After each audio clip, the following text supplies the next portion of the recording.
میری طرح کا دیندار تھا، جو چہرے کا تو نیک تھا، اندر پتہ نہیں کیا کچھ تھا۔ ایک طوائف گزر رہی تھی، اس نے اس کو تبلیغ کر دی، کہنے لگا بس کر دے، سیانی بن جا۔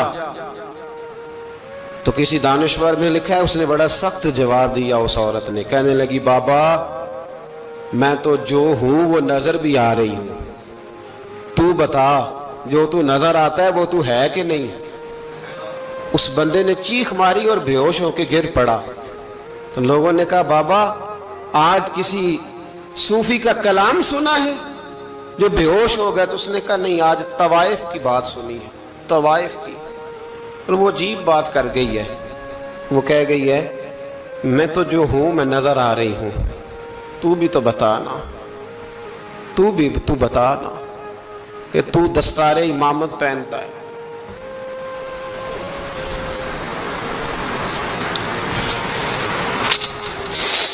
تو بتا، تو جو کہلاتا ہے تو وہ ہے کہ نہیں؟ یہ وقال الانسان ما لہا، یہ راز قیامت میں کھلے گا۔ ہم جو کچھ بتا رہے ہیں نا اپنی زبانوں سے، ہمیں اپنے گناہوں کا احساس ہونا چاہیے۔ ایسا نہ ہو کہ جب سزا ملے تو پھر اس طرح کی ملے کہ دوبارہ کسی کو کوئی منہ دکھانے کے قابل نہ رہے۔ میرے بھائی یاد رکھیں اور سمجھیں، گناہ انسان کی زندگی کو تنگ کرتے ہیں۔ میرے نبی پاک علیہ السلام نے فرمایا جب تو جھوٹ بولتا ہے تو تیرے فرشتے کرامن کاتبین سائیڈ پہ ہو کے کھڑے ہو جاتے ہیں، جب تو زنا کرتا ہے تو تیرے اندر سے ایمان نکل جاتا ہے۔ اور نبی پاک علیہ السلام نے فرمایا جب میری قوم میں ناانصافی عام ہو جائے گی تو قتل بھی عام ہو جائے گا۔ اور سن لو، لکھ لینا یہ حدیث دل کی تختی پر۔ نبی پاک علیہ السلام نے فرمایا جب میری قوم میں بے حیائی اور بدکاری عام ہو جائے گی تو دو سزائیں اللہ دے گا۔ ایک تو جوان موتیں آئیں گی، جوان بچے کچھ بھی نہیں دیکھا چلے گئے، اور دوسری سزا اللہ یہ دے گا کہ ایسی بیماریاں آئیں گی جن کا علاج نہیں ملے گا، ایسے امراض پھوٹ پڑیں گے۔ اگرچہ میں آپ کو ایسی تقریر بھی سنا سکتا تھا جس پہ آپ بہت زیادہ محظوظ ہوتے، پر میں نے اس جمعے میں ایسا موضوع چنا ہے جس کا ہمیں خاص ضرورت ہے۔ بھائی دیکھیں تو صحیح کہیں ایسا تو نہیں کہ ہم ان عیبوں میں مبتلا ہیں۔ میرے نبی کریم علیہ السلام نے فرمایا جب تم نیکی کا حکم دینا اور برائی سے منع کرنا چھوڑ دو گے پھر اللہ تم پر ظالم حکمران مسلط کرے گا۔ اور اگلے لفظ اس سے بھی زیادہ سخت ہیں، محبوب فرمانے لگے پھر تمہاری نیک لوگ دعائیں بھی کریں گے تو اللہ وقتی طور پر ان کی دعاؤں کو بھی قبول نہیں فرمائے گا، اس لیے کہ تم لوگوں نے نیکی کا حکم دینا اور بھلائی سے روکنا چھوڑ دیا۔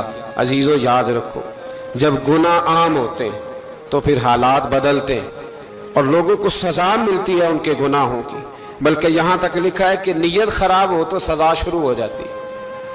کیا خراب ہو؟ بولیے گا۔ نیت بھی خراب ہو تو سزا۔ حضرت رومی کہتے ہیں کہ ایک بادشاہ کو پتہ چل گیا کہ ایک آدمی نے بڑا اچھا باغ لگایا ہے، خوبصورت باغ ہے، مالٹے کا کنوں کا باغ، بڑا پیارا۔ بادشاہ نے کہا ذرا جا کے دیکھتا ہوں۔ بادشاہ سلامت باغ دیکھنے آئے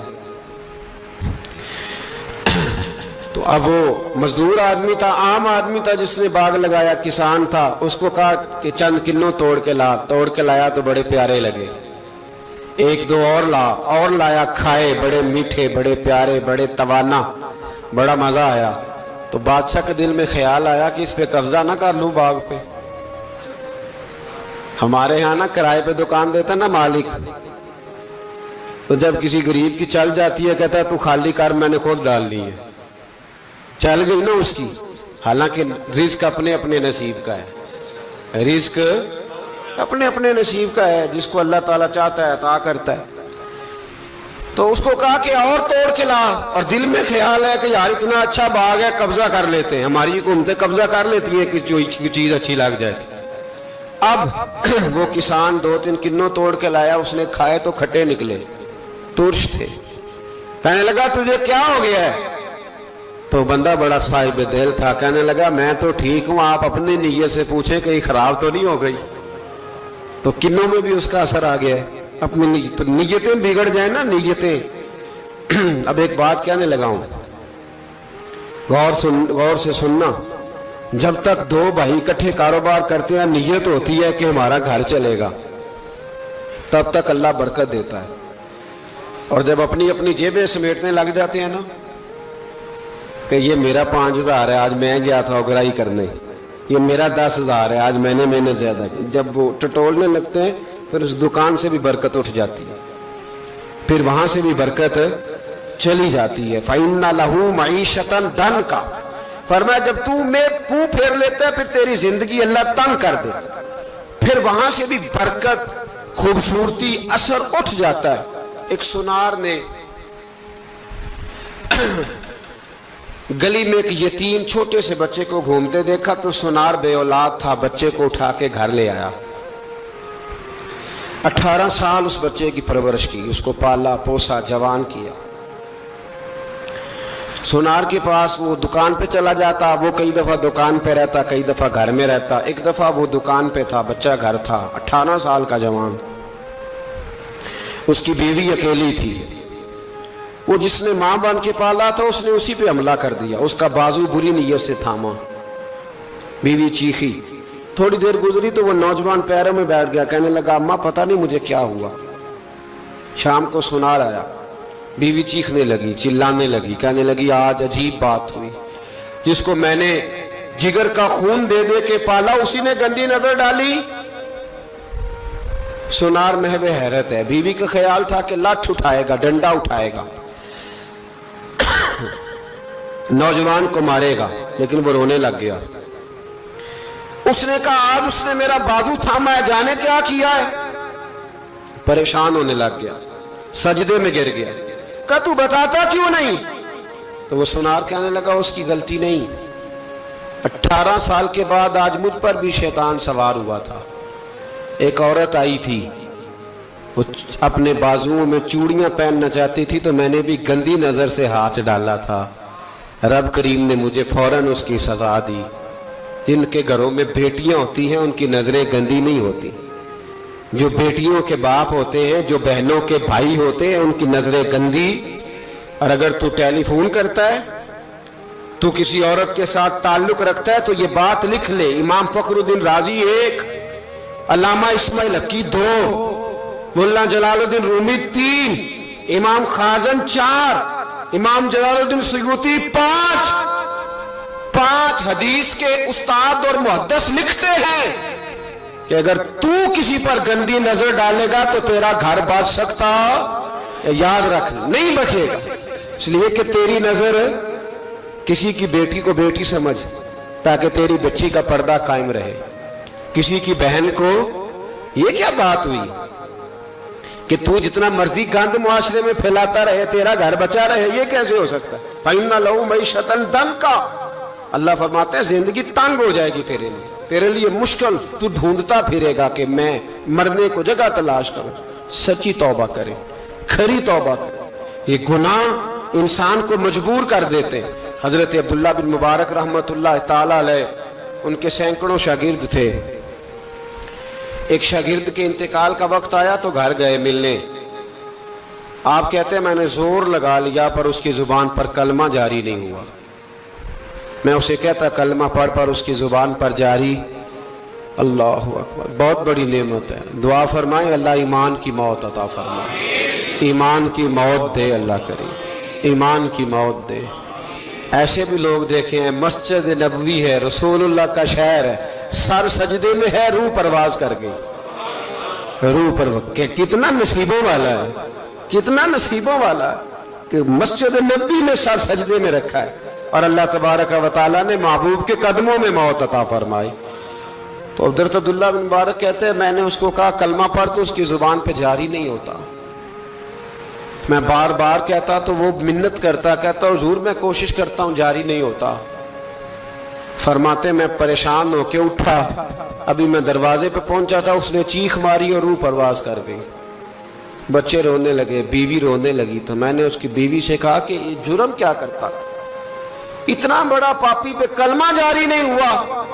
اس کی زوجہ کہنے لگی حضرت جی 2 گناہ تھے اس کے، ایک تو یہ شراب کا عادی تھا، روکتی تھی باز نہیں آتا تھا، اور دوسری بات یہ کہ یہ اپنی اماں کا نافرمان تھا، وہ 2 گلیاں چھوڑ کے رہتی ہے، یہ کبھی ملنے نہیں گیا تھا۔ اس بوڑھی کا کلیجہ اس کی طرف سے بڑی تکلیف میں تھا۔ تو حضرت عبداللہ بن مبارک کہنے لگے جا تو بھی دعا کر، اس کی ماں کو بھی کہہ دعا کرے کہ یہاں تو یہ کلمہ نہیں اسے نصیب ہوا، اللہ کرے اللہ آخرت کی منزلیں اس کی بہتر فرما دے۔ میرے بھائی ایسے گناہ حضرت مالک بن دینار نے توبہ کی انہوں نے۔ کس طرح؟ فرماتے میں نشے کا عادی تھا، کسی نے مجھے کہا کہ بطور دوائی شراب پی لو تو میں نے پی لی، نشے کا عادی تھا، شراب پیتا تھا۔ اللہ تعالیٰ نے بڑی منتوں اور کوششوں کے بعد ایک بیٹی عطا فرمائی، وہ بھی 2.5-3 سال کی ہوئی تو پردہ کر گئی۔ کہتے میں اس کی قبر پہ بیٹھ کے گھنٹوں روتا، شراب کا عادی تھا۔ ایک دن سویا تو خواب دیکھتا ہوں کہ میرے پیچھے ایک بڑا سانپ لگ گیا، اور سانپ جب منہ کھولتا ہے تو انگارہ نکلتا ہے۔ میں پھر دعا کرتا ہوں اللہ ہمیں معاف فرمائے، اللہ ہم سے درگزر۔ میں کچھ قبرستانوں میں جاتا ہوں تو میں سانپ بچھو پھرتے ہوئے دیکھتا ہوں، تو ڈر آتا ہے کہ ہم یہاں آنے والے ہیں۔ یہ لوگ کہہ رہے ہیں کہ تمہاری تیاری ہے، کسی وقت بھی اعلان ہو جائے گا کہ چلو بھائی چلو فلاں صاحب کا جنازہ ہے، اٹھو۔ لوگ کہتے ہیں جلدی کرو، اور ایک کونے میں ایک شخص یہ بھی کہتا ہے کہ دیگ بھی رکھ لو مہمان بڑے جمع ہو گئے، اور ایک کونے میں لوگ یہ بھی کہتے ہیں کہ برف ٹھنڈی لے آؤ، لوگوں نے پانی بھی پینا۔ پہلے اعلان ہوتا ہے کہ فلاں فوت ہو گیا، پھر اعلان ہوتا ہے جنازے کا ٹائم ہو گیا، پھر اعلان ہوتا ہے جنازہ اٹھایا جائے گا، اور پھر بات ختم ہو جاتی ہے۔ پھر کل من علیہ فان، پھر کوئی نہیں پوچھنے آتا، ختم ہو گئے، قصہ ہی ختم ہو گیا، ان لوگوں کی کہانی مٹ گئی، ختم ہو گئے۔ بڑے بڑے قد کلا، کوئی پوچھنے والا نہیں۔ موت کا راج ہے موت کا راج، موت راج کرتی ہے بس، اور کسی کا راج نہیں، وہ راج کرتی ہے، جدھر جاتی ہے اسی کا راج ہے، راج کر رہی ہے۔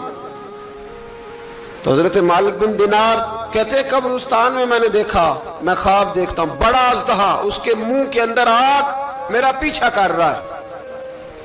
کہتے میں خواب دیکھ رہا ہوں، میں دوڑا، لیکن وہ اژدہا جب میں دوڑا تو میرے آگے آ کے کھڑا ہو گیا۔ میں مشرق کو دوڑا تو وہاں بھی آ گیا، مغرب کو دوڑا تو وہاں بھی آ گیا۔ جناب مالک بن دینار کہتے ہیں ایک بوڑھا شخص کمزور مجھے بچانے آیا، پر اس اژدہا نے پھونک ماری تو وہ بوڑھا آدمی دور جا گرا۔ کہتے میں چیختا تھا، چلاتا تھا، ایک پہاڑی پہ میں بھاگا گیا تو وہاں مجھے میری بیٹی ملی، مجھے فوت ہو گئی۔ وہ اس اژدہے کے آگے اس نے یوں ہاتھ کیا تو اژدہا پیچھے بھاگ گیا۔ میں نے بیٹی کو گود میں اٹھایا، میں نے کہا بیٹی یہ کون تھا؟ کہنے لگی ابا یہ تیرا برا عمل تھا، یہ تیرا برا عمل تھا، یہ تجھے کھا جاتا اگر میں نہ ہوتی۔ تو کہا یہ بوڑھا جو مجھے بچانے آیا یہ کون تھا؟ کہا یہ تیرا اچھا عمل تھا، پر کمزور بڑا تھا، تھوڑا تھا، یہ تیرے برے عمل کا مقابلہ کرنے کی ہمت نہیں رکھتا تھا۔ تو حضرت مالک بن دینار کہتے ہیں میری بیٹی نے خواب میں میری داڑھی پکڑ لی اور کہنے لگی ابا میں چاہتی ہوں تو صحیح ہو جا، ایسا نہ ہو کہ پھر تیرے پیچھے یہ اژدہا لگ جائے۔ حضرت مالک بن دینار کہتے ہیں جب میں سو کے اٹھا تو میری داڑھی آنسوؤں سے بھری ہوئی، پھر اس کے بعد میں نے توبہ کی، اس طرح کی توبہ کی کہ پھر میں نے کوشش کی کہ دوبارہ میں اپنے رب کی نافرمانی نہ کروں۔ حضرت عبداللہ ابن عباس فرماتے تھے جو دنیا میں ہنس ہنس کے گناہ کرتے ہیں نا،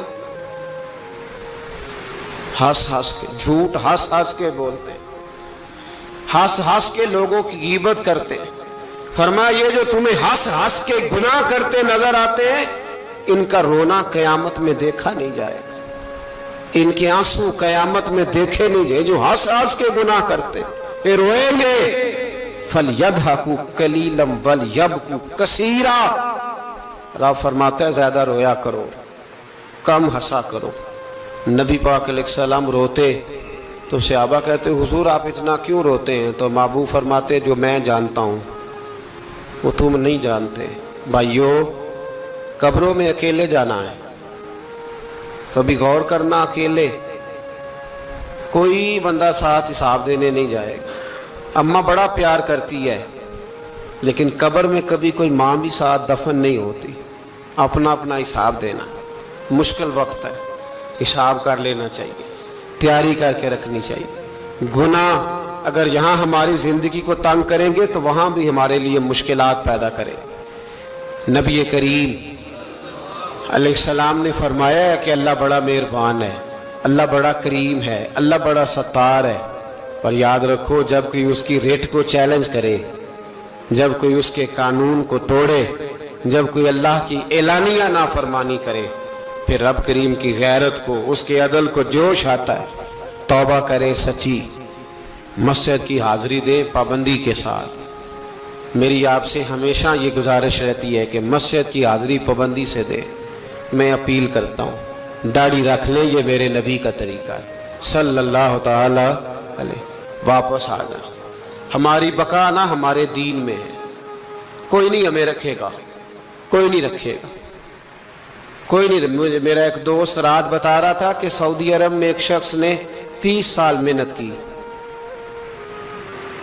تو جب وہ مرا ہے وہیں اس کے گھر میں فون کیا تو اس کے گھر والوں نے کہا جناب آپ کو مشکل ہوگی ڈیڈ باڈی بھیجنے میں، وہیں دفن کر دیں۔